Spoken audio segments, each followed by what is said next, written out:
तो भैया अब हम करेंगे क्वेश्चन नंबर 8। क्या है क्वेश्चन नंबर 8 को रीड करेंगे। If A and B are this and this respectively find the coordinates of P. P के कोऑर्डिनेट्स को फाइंड करने हैं such that A P equal to 3/7 A B and P lies on line segment A B.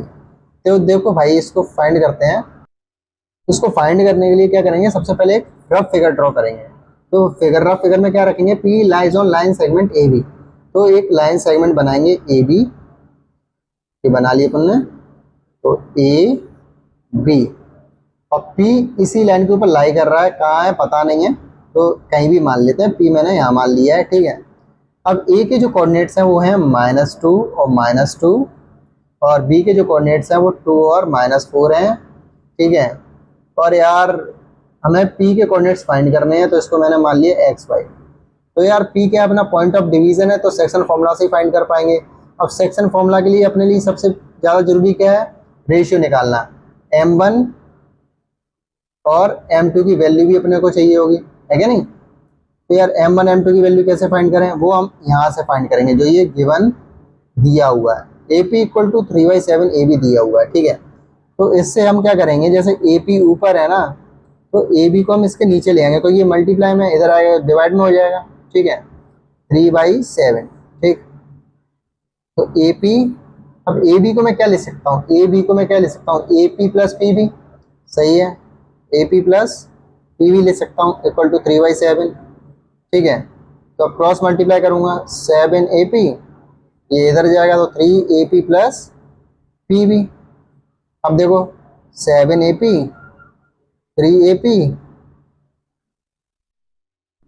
Minus plus 3 का P B में करेंगे 3 P B, ठीक। 7 A P, अब A P को इधर ले आऊंगा तो -3 A P equal to 3 P B. 7 में 3 गए तो 4 A P equal to 3 P B. तो ए पी के नीचे मैं क्या लिख दूंगा, पी बी, तो 3 और ये 4 इसके नीचे चला जाएगा। तो भाई A P ratio P B कितना आ जाएगा अपना, 3/4। तो भाई अपन ने रेशियो तो निकाल ही दिया।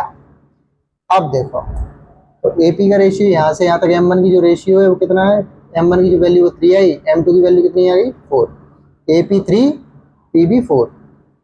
चलो अपन ने आधा काम तो कंप्लीट कर लिया है। अब हम सेक्शन फॉर्मूला का यूज करके पॉइंटों को भी फाइंड कर देते हैं। तो नाउ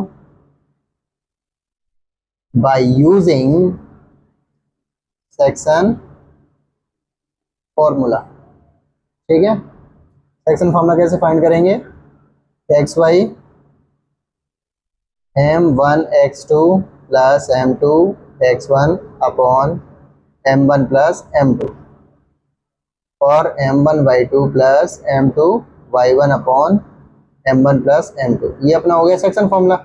अब देखो ये अपनी किसकी वैल्यू है, ये अपनी वैल्यू है x1 की, और ये जो वैल्यू है ये अपनी y1 की, और ये जो वैल्यू है ये अपनी किसकी है x2 की, और ये जो वैल्यू है ये किसकी है y2 की, ठीक है भाई मेरे। अब देखो हमें एक्स वाई फाइंड करना है, तो एक्स वाई तो यही लिखा रहेगा। तो m1 की वैल्यू कितनी है, देखो भैया m1 की वैल्यू है 3, तो 3 इंटू x2 की वैल्यू कितनी है 2, प्लस m2 की वैल्यू कितनी है 4, इंटू x1 की वैल्यू कितनी है ये रही -2 अपॉन m1 प्लस m2। तो m1 की वैल्यू 3, m2 की वैल्यू 4, तो 3 + 4, कॉमा m1 की वैल्यू 3 इंटू y2 की वैल्यू, ये रही y2 की वैल्यू -4, प्लस m2 की वैल्यू 4 इंटू y1 की वैल्यू ढूंढो कहाँ है, ये रही -2, ठीक है। नीचे m1 प्लस m2 मतलब 3 + 4। अब देखो एक्स वाई इक्वल टू 3 2 या 6 प्लस 4 2 या 8, और वो भी किसके माइनस के, और 3 + 4 7, 3 4 या 12, माइनस का 12 आ गया, प्लस 4 2 या 8 वो भी माइनस के, ठीक है, अपॉन 7। अब X Y equal to 6 - 8 upon 7, -12 plus minus -8/7, ठीक है। एक्स वाई इक्वल टू 6 में से 8 गए -2/7, -12 - 8 -20/7। इतनी बात पकड़ में आई।